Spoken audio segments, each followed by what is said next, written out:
What is on top of the deck? What is on top of the deck? Oh, it's Lightning Helix! Oh my god! Oh my god! Welcome to Hunt the Week. Hello everyone and welcome into the show. Welcome out of the house, as we say, to all of our survivors. That's right. Some people made it out. 8 people, to be exact, have made it out of Duskmourn's house. The great Valgavoth himself could not stop each and every one of you. Stop so many in his path. Its path. We don't need to gender Valgavoth. It's a demon, right? Stopped everyone but 8 of you, and I applaud you all. Welcome in our survivors of Duskmourn. That's right, this is Duskmourn League. The end of it, we're wrapping it up. It's week 6. It's the end. Everything's locked at this point. It's Thursday, 5 p.m. I don't know why I'm doing the time now. I do that later. But maybe we should get to that part quicker so it makes sense. But we'll get there. This is Hunt the Week. It is your weekly Magic the Gathering podcast about the Arena Gauntlet League that we know, love, and play in. I am your host with the most, your Don John DeMarco, your Goku or Go Home, the Pride of Mardu. I am a 4-time top 8er, a 2-time league winner, and 1 time I got to be on Leagues Behind with Chris Yorke. And then crossover, Chris Yorke is on this week's episode. So love having Chris Yorke on. We're going to get to that later. But we got to talk a little bit about Duskmourn. We got to wrap this thing up. We got to get excited for the next thing. So please join me as we call for help. And the only door to the outside locks like a vault. There's no electricity, no phone, no one within miles. So no way to call for help. Like a coffin. As I said, it's about 5 p.m. on Thursday as I record, and this is your top 8 for Duskmourn League. Number 1, Miranda L., the Great Watcher, Black Canary, 21-9, finishing 1 win above the rest of the field. All right, looking great. Dread 80, lowest Dread in the top 8 was 62. That was Bevelman. 80 was the highest. What was the highest anybody got? Thomas C. got to 94. Caleb got to 94. Those were the 2 big Duskmourn all the way people, at least that I saw. There may have been more. I've had a hurricane. I've missed some of this league. I am sorry about that. Ryan M. Rern. Ryan's first top 8. Congratulations, Ryan. Ryan's come on the show before. Ryan's been so close to top 8ing multiple times. So happy for Ryan to get his first top 8. Daniel G. Frisky Hobbit, 20-10. Daniel G. can't not top 8. I don't know what he's got going on, but I want it.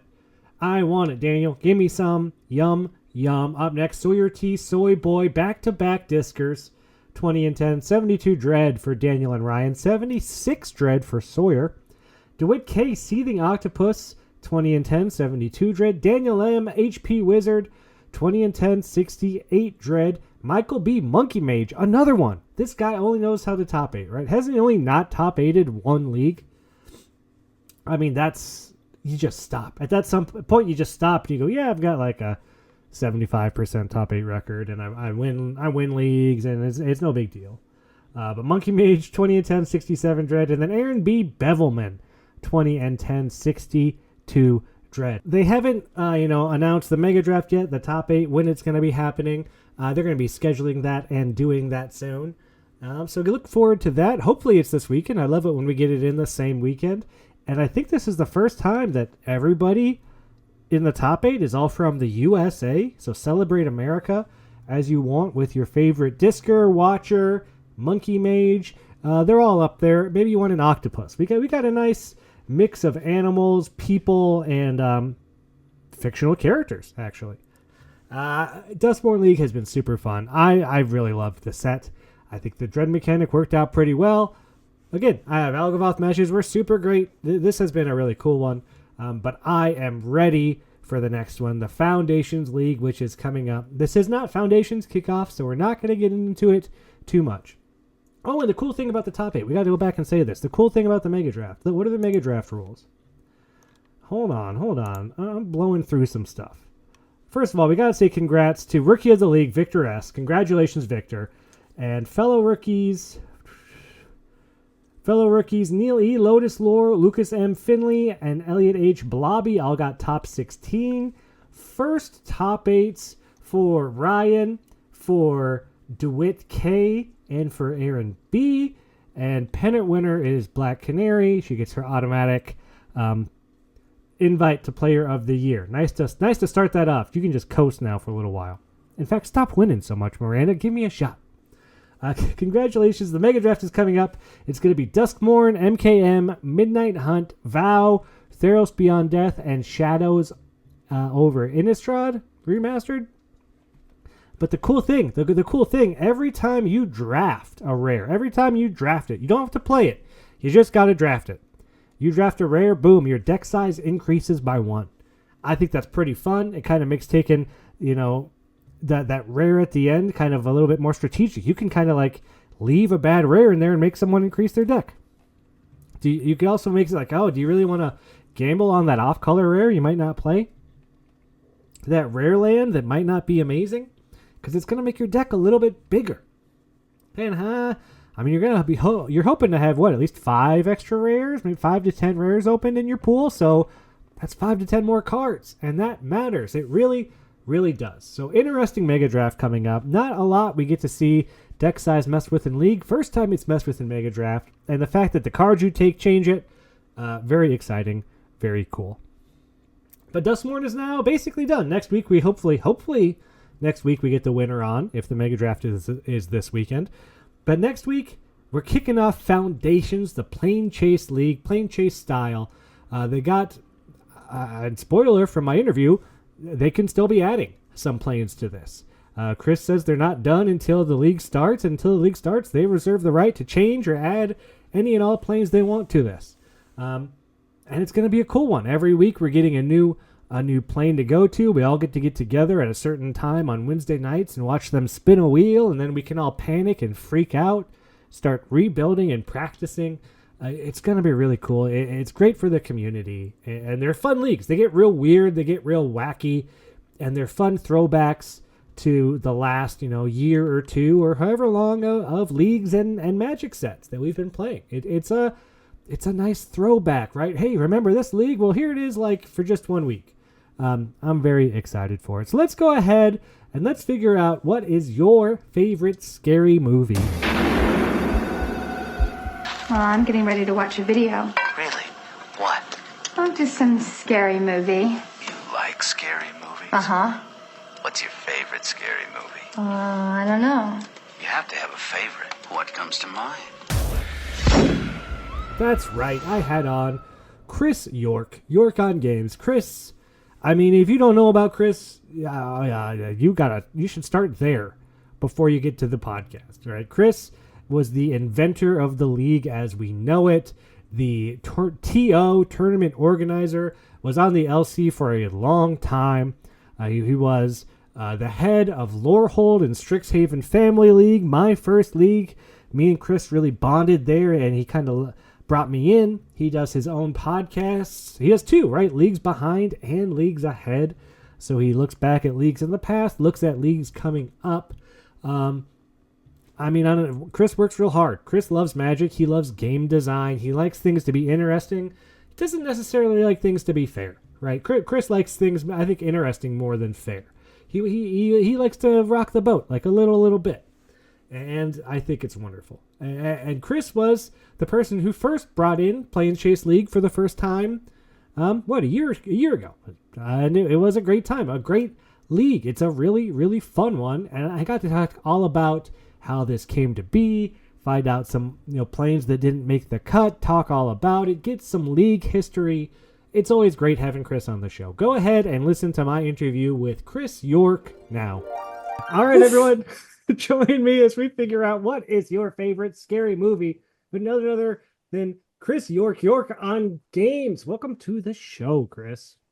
Thanks, John. It's always great to be here, and I'm excited to start something new, to end something old, and it's that exciting time of the league season when we're about to wrap a tournament and open up a whole new can of worms. Oh, isn't it? Yeah.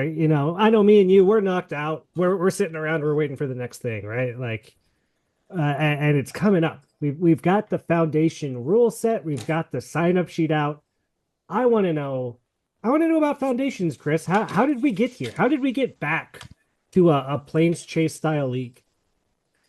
Well, it was a long time in the making, right? We were waiting around for a long time to find a place to stick Plane Chase 2 in the schedule, because Plane Chase 1 was a beloved tournament, and we didn't use more than half the planes. And since Plane Chase 1 came out, we came up with a whole bunch of new settings and ideas for plane cards and phenomena cards that we added. And so when we found out that Foundations was coming up and that it was going to be a core set and therefore it was going to be plane agnostic and possibly low power / low excitement, right? There's no real strong mechanical, hook that's going to force us down a particular path or another, design wise, then it just seemed like the perfect fit, and then everybody just ran with it from there. I don't think anybody looked back once we put the peanut butter and the chocolate together. Right? We said, okay, we got week number 1. We're going to have a functional core set deck, and then we're going to send out our players into the multiverse to explore and to customize their decks with additions from other sets. It just seemed like this is going to work really well together, and the design was a pleasure. The LC and the community came up with lots of innovations and additions to the basic design, and I think we ended up with a pretty robust, comprehensive rule set, which I'm sure you've had a chance to leaf through. I've perused it. I haven't looked at all the planes. I kind of want some of them to be surprises, which may or may not be a good idea. When the one that I either love or hate comes up, and I'll be like, "What is this dumb stuff? This is in here." It's like, well, you didn't say anything. Like, I didn't want to know. No. I think it looks great. I love the Planes Chase leagues. Like the ones that I've read look super fun. I love how you guys added on from last time with the phenomenon cards. I think that's really cool. And like I said, I haven't read all the ones, but the ones that I have read, like the Cousins Tarkir one, where everyone just gets split up into teams for a week, that is Planes Chase to me. Like it's bizarre, it's crazy, it's like such a strange thing to do for 1 week, and I'm so here for it. Like just for 1 week. All right, it's Family League now. And like, wait, what? Okay, it's just like so cool. I can't wait. Yeah, I do think that there's going to be a lot of sort of like second take moments, or like, oh my God moments, or like, what do we do now moments. And I think that, this, let's say, changing the plane, changing the storyline, changing the comeback pack sets.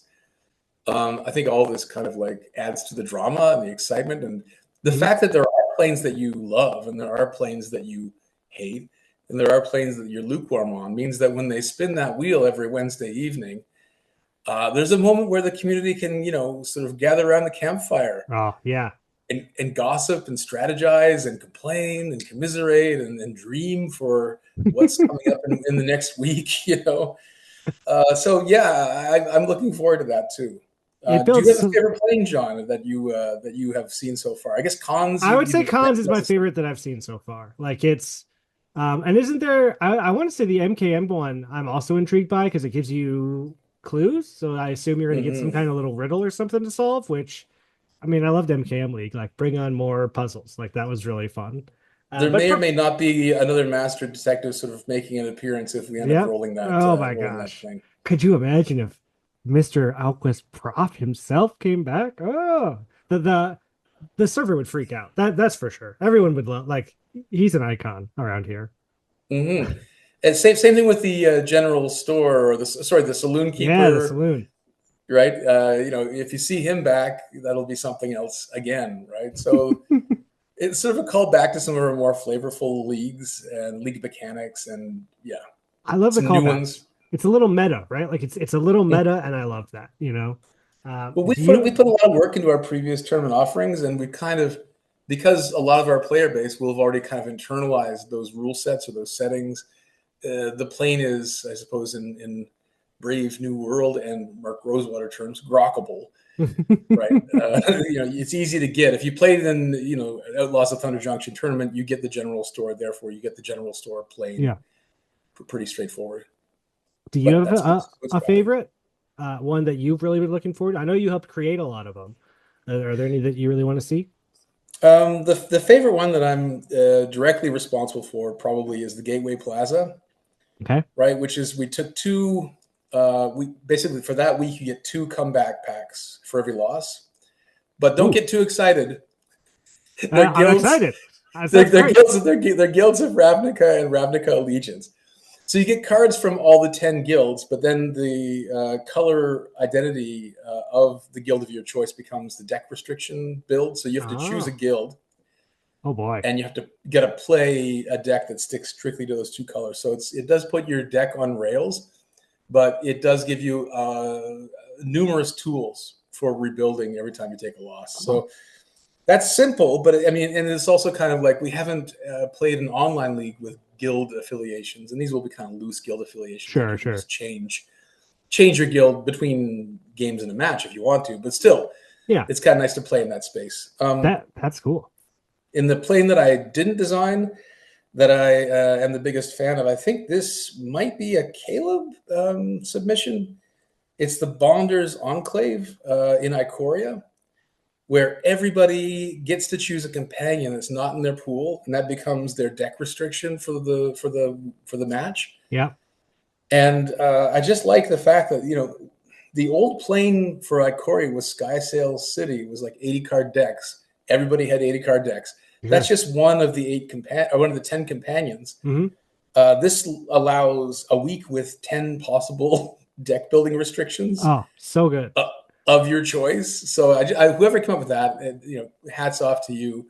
You made room for all those interesting deck building decisions and snuck in again, it's very grokkable, right? Like there's 10 deck building restrictions, super complicated week, but it's super easy to get if you know Ikoria and the companions. You're like, okay, well, I hope it's not just Lutri on Lutri action all week long, but I'm sure that some people will pick the outside choices. With the companions, there are some good ones, and there are some. Who's going to play the Cat Kahira deck? Are we going to be seeing that? I mean, cats are a supported tribe in Foundation, so it's heavily supported. Could be a thing, although probably not going to be a thing. Spoiler alert. Not a thing. Could be a thing. Spoiler alert. Not a thing. No, not when you're talking about Gyruda and Loris out there. One more thing I want to say about the planes, because we got to mention Phenomenon, right? Phenomenon, right? So there is my favorite Phenomenon is one that some people will choose not to play with it at all. Some people will love it. It's going to save some people's league experience. And it might just ruin some people's league experience if they choose it without thinking carefully. Mm-hmm. It's the all will be one phenomenon. Oh, yes. Who could forget the one league and the one mechanic? That's right. So that one is a parasitic set. We didn't want to give it a whole week of breath, but if we roll this phenomenon, people are going to be able to retire their starting pools of foundations and replace them all with packs of 1. So you're going to get 6 packs of 1 right away. And then we're going to transport ourselves to another plane, folks. So it's going to be like a huge injection of 1. Like we're going to basically Phyrexianize, any number of players who want to be Phyrexianized and leave the rest alone for the rest of the tournament. I either love it or I hate it. That's the thing. I don't know. Yep. It's divisive. It's divisive. I think I would just depending on how good my pool is. But 1 is so good. It's so hard not to just be like, give me toxic. You're dead on turn 5. That's the game we're playing now. Different game. I think if you're losing, if your record's bad, you're gonna throw away your starting pool and try again with 1. I think that's the thing. And if you're already on top, you're not gonna risk it for a pile of random Phyrexia packs. No way. No. So I do think it's gonna be it's gonna maybe be a big catch-up mechanic for the losers and mostly ignored by the winners and maligned. Yeah. Oh, I can't wait. But that's a good mechanic, though, right? Something that not everybody's happy with. It's like, it's fair. See, it's fair for the people who want it. Are there any planes we can hear about that didn't make it in? Do you have any like that Oh, just tons. missed the cusp? Tons. You can ask anybody on the LC, and they'll tell you how I was harping on about this thing called set completeness. And I wanted every set that was not part of Universes Beyond and Live on Arena and not part of Alchemy. Again, this is for a lot of caveats, but still, I wanted all the sort of mainline Magic sets to be represented in some way on a plane. And I thought, okay, there's one nut or set of nuts that we did not crack that is kind of killing me Okay. because I'm a big M19 fan. Okay. So I really wanted Caleb's design, and this was Caleb for sure, who came up with the M19, M20, M21 That was a plane. cool one. Yeah. Because you get like 3 packs, you choose one, and then for the rest of the week you're stuck with whatever you get from one of those core sets. I thought that was like a nice mechanic for like the early weeks of play. A little bit of depth of choice. It's going to produce lots of different kinds of packs for lots of different kinds of players. But that was not accepted by the league committee. They're not excited about core sets, my friend. I want to say real quick. Earlier, you said we're going to Foundations. It's a core set. It's underpowered. People aren't excited. I am so excited, and I would like to speak up for core sets here for a minute. Good. All right, everyone, pay attention. Okay, because John's going to hold court. People have been saying over and over that this set's going to be like so underpowered. It's a core set, and oh man, yeah, blah blah blah. It's like core set is good old-fashioned Magic. All right, you don't have your toxic parasitic mechanics. You have your trample, your flying, your evasion. You have your core stuff. And they're reprinting Llanowar Elves and Wrath of God, which they wouldn't print in core sets 5 years ago. Like, this is a high-powered core set. Like, if you're going to say it's a core set, this is the highest powered core set I think I've ever seen since I've been playing. Like, can we call it Core Set Masters? Yes, and you know what? After seeing, I'm doing the Roto, so I'm actually looking at the cards for the first time. It's like a greatest hits of some real fun cards in there. Like you got your doubling season where it's like, man, what do you do with this? But like, there's a lot of really good rares and fun things that they're bringing back. That like good card. Like, what's the? Okay, I'm gonna have to look it up now. What's the one in a green card that can just take something out of a graveyard and then? Oh my gosh. Regrow? No, it's the creature, the 2/2 creature. You put a counter on it, you gain a life. I have it here. It's like not an amazing card, but it's like a classic Magic card to me. And I'll tell you why. It's like a Scavenging Ooze. You got Scavenging Ooze back in the format. Like good. What a card that we all know how to use. It does a lot. Came in M14. It's where I started. One of my favorite sets of all time. Eats graveyards like a champ. Each graveyards, but you've also got fun stuff where it's like you got this weird Eldrazi in here. You got Solemn Simulacrum. You got Swiftfoot Boots is in here. Like even right now, I'm looking at this. I'm like, Exsanguinate, Rise of the Dark Realms. That's a fun card. Meldrotha. Then they put a Planeswalker in each color, so we got Planeswalkers back again. It's not just one Planeswalker. We got 5. Like, yeah, Day of Judgment. There's so many cool cards in this set that I think I think they're making a mistake to just write it off as like boring core set Magic, because I think it's going to be core set Magic is good Magic. You don't need fun mechanics because you just play the game. Like I don't know. I get salty now. People talk about how they don't like core sets because they're so good. They really are, and they're underrated. And there's always at least 1 or 2 usable cards where it is in a more sort of linear or parasitic designed set. There might not be any card in one of those packs that you want to use, but then in a core set, there's always going to be a thing or two that you'll find a use for that fill out your deck. And I'm with you. So we end up with this wonky number, 23 planes, 4 phenomena. I kind of want to bring it up to 30 before a tournament launch. I kind of want to find a place for some of these cut planar mechanics. I can read you a few. There's tons that I'd love to hear a couple. Yeah, so I mean, like no legendaries playing, no artifacts or enchantments playing, no instants or cards with flash playing, timers on for all matches playing, the player with lower rank auto wins the coin flip playing, no non-basic lands playing, right? There's all sorts of ideas here. Like, and I might try to sneak a few of them into the more boring planes that we have just as minor sort of, I love it.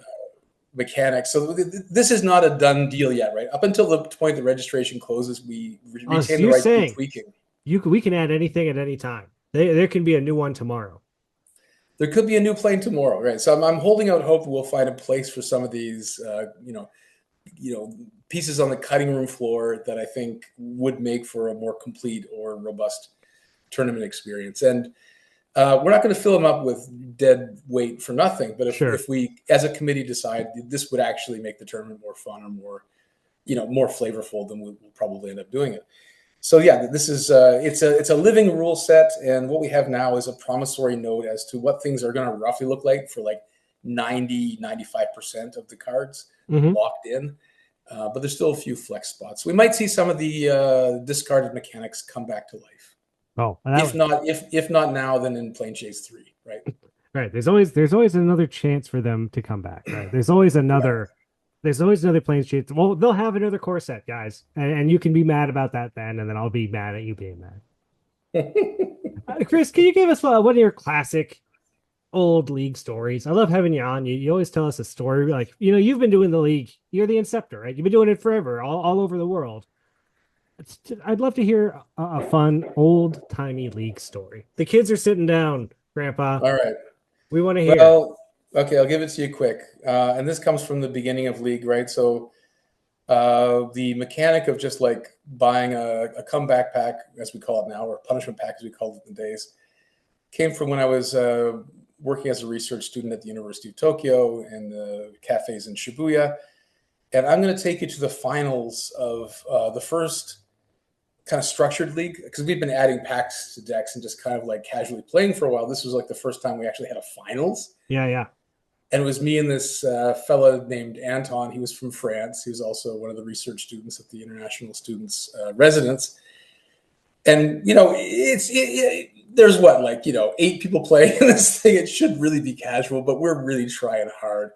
And I'm coming out of a period of my life where, I almost got I gave away a Pro Tour invitation for the money and the cards, right? Instead of, gambling in the finals. Yeah. So I'm still, my mind is on competitive Magic, and we're playing in this cafe, and it's air conditioned, and we're just kind of like, we're concentrating. It comes down to the last turn where he's about to kill me with an Uktabi Drake. And maybe I've told this story before. Stop me if you've heard it. No. That's great. It's a 2/1 green creature. I think it's from Future Sight. It's got haste and upkeep of 2 green and 1 colorless. Okay. And so he's about to smash my face, and it's his turn, and he goes right into it and says, "I attack with the Uktabi Drake. Gonna get you. Gonna clean out the finals of the first real league." And I'm like, hold on, my friend.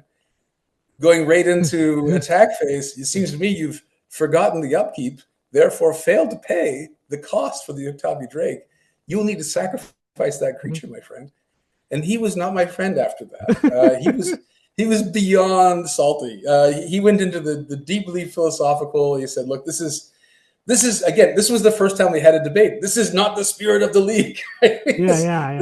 This great schism over coffee, and I forced him to sack his creature, but really I forced him to sack our friendship. Is what it turned out to be.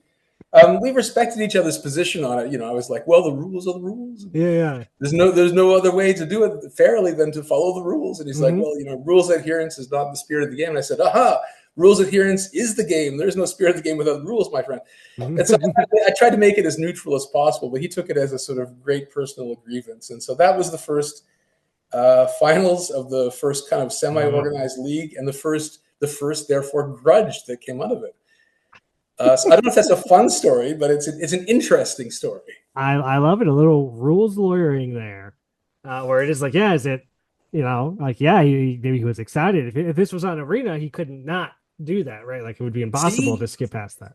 That's why Arena is so handy, because it stops us from having to worry about petty rules enforcement. It's the program.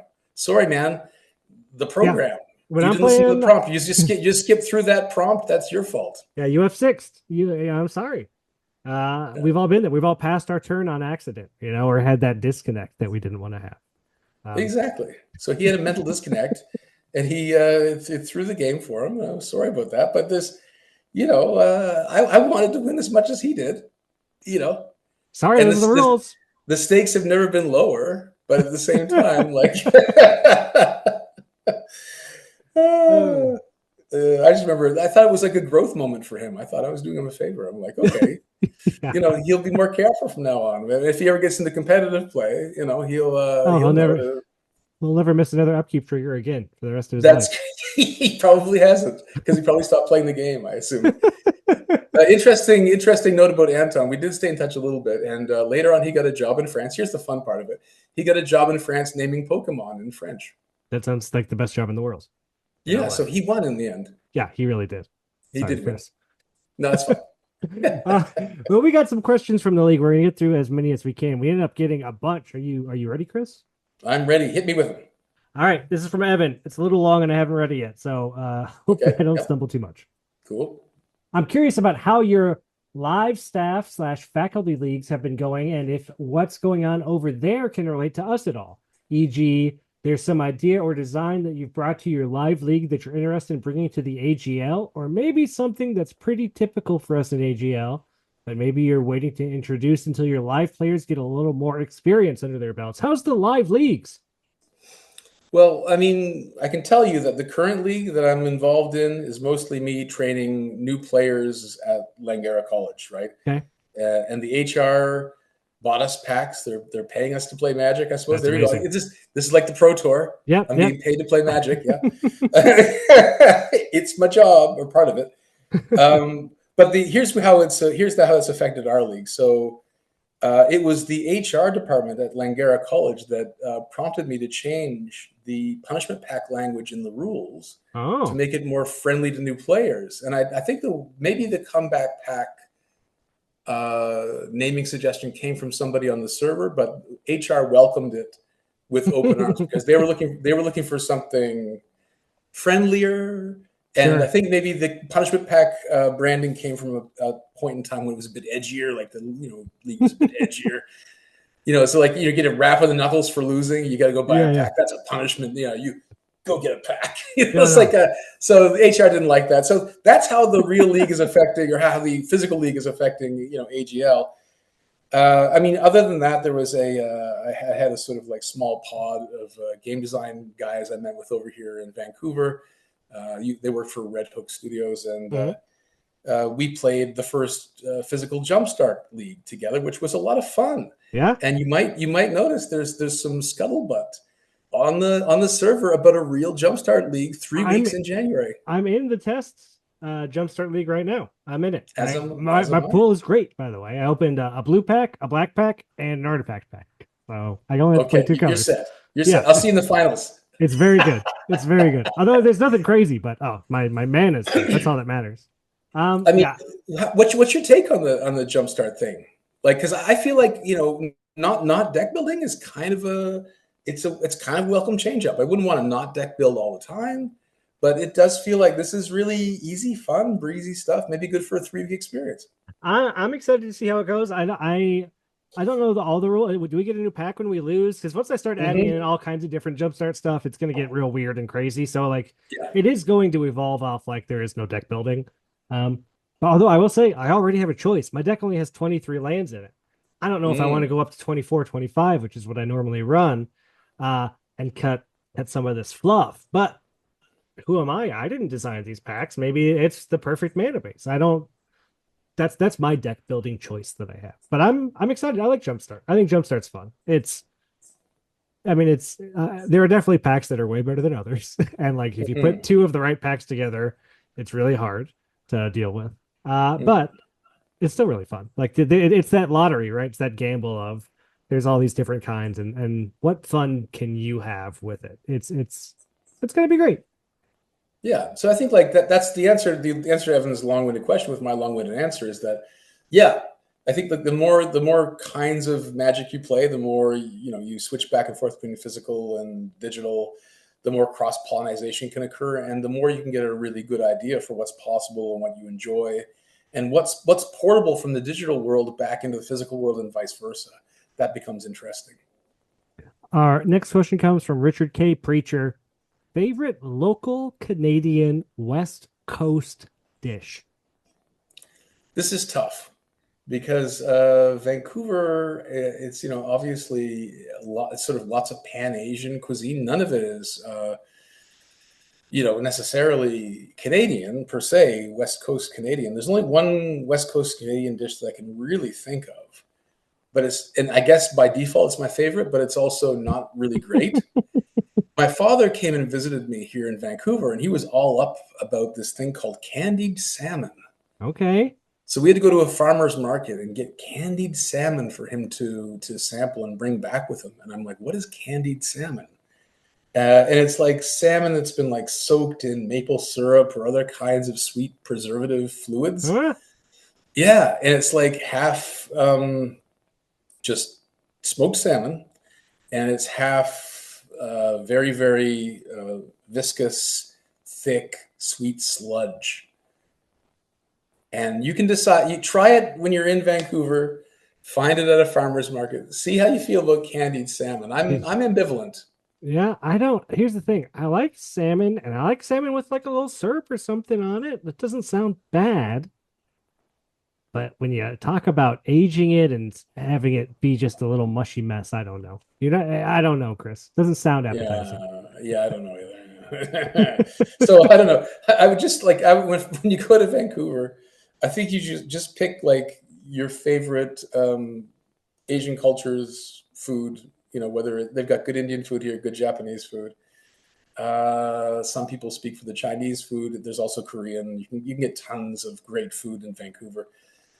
Just go with what you know. Don't try to find anything deliberately, authentically Canadian. You're gonna end up with some syrup salmon, and you're gonna feel bad. You're gonna feel bad. You're gonna feel slightly sick and intrigued. Our next question comes from Miguel B. Athurius. How are you feeling about the current direction the game is taking? We talk a lot about game design in League. What about Magic design? We're going through a period right now, which I would call a period of perilous growth. Yeah. Right. So the game's getting bigger. It's drawing in huge IPs to go into this Universes Beyond, which is going to bring in new blood from the different fan bases and boost revenue for Wizards of the Coast and Hasbro. But they stand a good chance of alienating a lot of the old guard. Now, you might say the old guard is really old right now, and maybe Wizards is okay with shaking a group of players, which is, to be fair, a little bit toxic, a little bit curmudgeonly, a little bit stuck in its ways, and always bringing Wizards, holding their feet to the fire whenever they make a decision that sort of goes against the old ways. So in a way, like the bad side of this is like corporate's taking over. They're riding their game designers really hard to produce tons and tons of content, for lack of a better word, in very short spaces of time. That has a knock-on effect for us as a tournament series as we try to keep tournament design, on brand with what they're offering, what they're putting out. And I can see that, some people are going to just say, you know what, my bucket's full. I'm out of this game. I'm going to go to something that, more stable or that I can rely on, or just something new where I can get rid of this old energy where I feel betrayed or my childhood is ruined or whatever. Yeah. But I think that if we're able to sort of weather the storm and see the fun in some of the possibilities, like, I don't know, Spider-Man set kind of sounds all right. A Dr. Octopus card, Hobgoblin card. Yeah, there's a lot of cool bad guys in Spider-Man. Spider-Man's got a good rogue gallery. So and equipment, and it's sticky. It's very sticky. It's very cool resonant. City backdrop too. Like, there's a lot you could. Yeah, I'm excited for Spider-Man. That's one that I think is going to be good. Mm-hmm. And I think that's why they started with it. Obviously, it's Marvel's sort of premier IP, but it's also something that there's a lot of like tangible good stuff happening there. Well, my worry, I guess, in terms of like things like how it's going to affect the game. Creature type human is going to get used a lot, right? Because Rhino is not going to be a Rhino, I don't think, for example, right? And Electro is not going to be a weird. So we're going to see tons of the human super type coming down. That's true. The pipe. which might Interesting. I hadn't thought about that. affect some other formats or whatever. But anyway, that's how I sort of feel about the current direction. Perilous growth. There's great promise and there's great peril. We're running out of time, so we'll try to go through these next ones quick. Okay. Dirk has some good Yep. ones. What were your favorite lessons in game design from the AGL? That's a good one. I'll go through it quickly. Simplicity and elegance is a virtue. At the same time, don't be afraid to swing for the fences, right? So those are the game design lessons. And in terms of like just human growth lesson, you don't have to do everything by yourself, and let good people do good things, right? I love it. So sorry to tell you, you got to go fast and then give you a question that like is not easy to answer.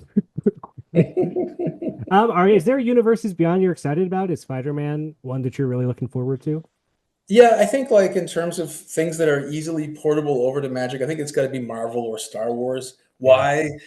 Because both Marvel and Star Wars have magicians in a way. Like Force users are kind of magicians, and you got Doctor Strange and all the sort of multiversal stuff there. That sort of fits into the fantasy stuff. And then you've got like warrior class people, like, you get your Han Solos, and you've got your the Things and whatnot, right? That are just brawlers. And so all that ports over, I think, quite nicely into card form. And I think people are going to be excited to see how their favorite characters from other IPs slot into the game matrix that Marvel, you got me, that Magic offers. So yeah, I don't know. I think that, those are exciting possibilities for me personally. I know those are big franchises. You might want to get somebody on here with a bit more of niche interest. They'll name some obscure anime and blow your mind right with their answer. But that's not me. I want to see the big IPs ported over. Do you have a favorite commander deck? I think the name of my favorite commander deck is Grenzo Dungeon Warden. Is that the bottom card one? Yeah, I love it because he does some weird things, right? He makes you care about what's in the bottom of your deck. So like half the deck is about deck manipulation. And then you can bring it into play if it's a creature with power 2 or less. So you're trying to look for like the biggest casting costs with the lowest power. Yeah, fun. Right. So it's a really interesting deck building challenge. It just turns the game on its head. You want to draw from the bottom. Yeah. To kind of like find cards that fiddle with the bottom of your deck. So scrying it to the bottom. Scry 5, bottom. Oh no. Yeah. So it kind of like it flips deck building on its head. It makes you think about the game differently. It's easy enough to interact with. People don't get mad if you play Grenzo, I think. Mm-hmm. And creatures with power 2 or less, generally speaking, not the most, no, not super butt kicking set of creatures. So Scavenging Ooze, come on. Mm-hmm. Yeah, okay, fair enough. But I mean, you can't play it in Grenzo. It's fine. You can't play in Grenzo. Kevin Ikeni, how do the trees in Vancouver compare to the trees in Montreal? I mean, I think that Kevin brought up red maples. Douglas fir versus red maple. I'm a red maple man all the way. Red maple. Is that the Canadian leaf? Is that what that is, of red maple? No. I think he's talking about the Japanese maples. Oh, okay. Which are different than the big Canadian maple. So the Canadian maple, right, is the maple you see it on the flag. It's the big, broad leaf. The Japanese maples are very different. They have very fine and ferrous leaves. Mm-hmm. And they're just exquisite red to purple colors. So I like trees that are very colorful, but that also can be engaged with. Mm-hmm. Right, the fir trees, they're kind of standoffish. They don't like you get in there. They give you they prick your fingers. Yeah. Whereas the nice soft leaves of the Japanese maple and the vibrant colors, it's very dreamy. I love it. Yeah, Caleb give me a dreamy tree. Caleb G, why not? Are there good bagels in Vancouver? So when I lived in Montreal, I did enjoy the bagels there. But it's not a priority since I came to the West Coast, because I notice people here, they're just way more health conscious, and bagels are heavily de-emphasized, as most carbs are. Oh. They're hated here on the West Coast. I mean, I used to enjoy a good bagel and lox with a shear Yes. Yes. I used to Yes, like Chris. those earthly delights, but I ended up I tried to serve it to my girlfriend, and she's looking at me like, "What is this? Why are Oh my you?" gosh. And I know I cut up the red onions, and I put the capers on That's the top, and I best way. sprinkled That's it, it. That's perfect. You're and I doing it. sprinkled it with all the right spices, and she's like, "What? Why would you?" You know. So I got two salmon related stories of disappointment for you today, and one of them has to do with I had to surrender my bagel habit since I came to the West Coast. Oh, sad. Caleb. Caleb had to bring up these painful memories. Yeah. Let's see. Our last question from Chris O. We'll do Chris O. What is your dream version of the AGL in the future? Damn.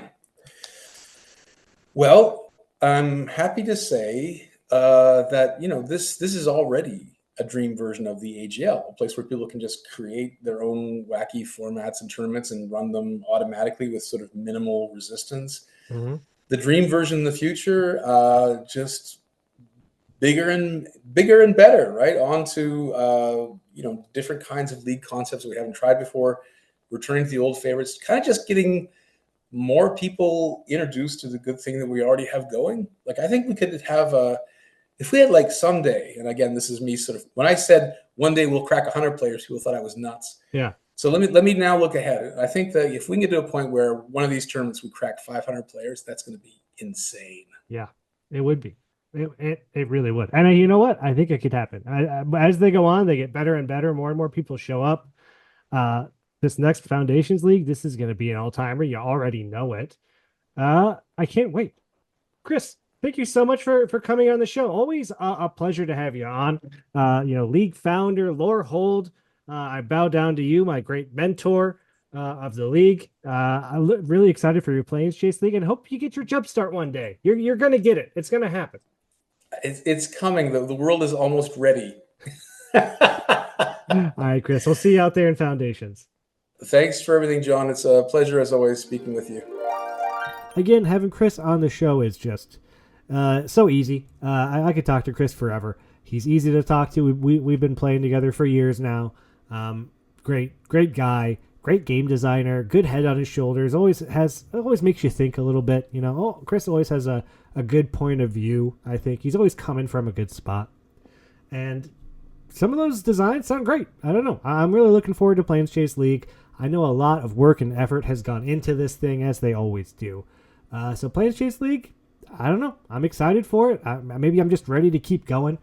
Zombie League's going on. Missed top 8 barely. Started 4-1. Went 2-3 in week 2. So I finished 6-4. Looks like 7-3 is going to be the cutoff with good tie breaks to make top 8. Had a blast in Zombie League. Really liked it. Although it took me a while to realize that it was like reverse league. I mean, I know that's what it is, where you lose a pack. Like, obviously, we're playing in reverse, but I didn't think about the meta in reverse, where it's like, yeah, you start with your big splashy 3-4 color, play all your bombs, and then in week 2, everyone was kind of running a real aggressive decks. I noticed I was seeing a lot of red, a lot of aggro. And I was like, oh, I mean, I guess that makes sense, because, like, now everyone's got less packs, so they're just trying to do the fast thing instead of the powerful thing, which is, usually in League, you start off maybe going a little faster to take advantage of people stumbling and playing these big decks. But as League goes on, those decks get all the pieces they need to kind of stay alive for a long time. So it was interesting. I don't know. I thought this was a really cool one. I just love the Zombie Leagues. I know that we don't always have a Zombie League, and there's no set rule that every league will have a Zombie League, but I would like to ask that we get a set rule that every league please have a Zombie League. I just think they're fun. I think they're great. Free magic. People have a great time playing in them. And the fact that we always give them some like little twist, I don't know. They're fresh, they're interesting, and they're cool. I don't know what else to say about them. We got our Roto going on right now. I'm in a Foundations pod. Last time I talked about my Roto on the pod, which, dumb on me for doing it. But I talked about Roto and I said my plan, and then people in my pod said, hey, I listened to your podcast and you said you were doing this. And I was like, oh, damn it. Don't listen. First of all, if you're going to listen to the podcast, don't announce publicly my plans. Okay, be cool. Be cool, man. The podcast is for us, right? This is for me and you, the listener, the host. This is our special time. And this is our promise to each other. You're not going to go to my Rotopod and go, yeah, John might start. See, I can't even say the thing I want to do because I'm kind of planning for it. But then people are going to say, well, listen to the podcast, and now I'm going to stop you from doing that. And then that's no fun. It was no fun for me because it makes it harder for me. I don't want to play on hard mode. I want to play on normal mode. But Roto's going on right now. I'm really glad they decided to do a Roto for Foundations. Foundations look so freaking good, man. Every time I look at the card pool, it's a greatest hits. I'm like, Bacon a Pie? Yes, that's there. Consuming Aberration? What a freaking card that is. That's in there? Oh my god. Eaten Alive, Bushwhack. Like, so many strong. Solemn Simulacrum, dude. We got Solemn Simulacrum. Swift Food Boots. Oh my gosh. I love this set. It's not just like a core set. I feel like it's better. It's like a powerful core set. A love song to some great cards and hopefully some great magic and great design. I'm really ready for Foundations. I really am so excited for it. Although I will be moving right in the middle of it, so that's exciting. Although it might make it hard for me, but I guess we'll figure it out. Maybe that's a week where it's like, the plan is like, if you move this week, if you get 3 extra rares, and it can be the playing after Mom where everybody got pushed into random places. Anybody? League committee? Put it in. I could use the help.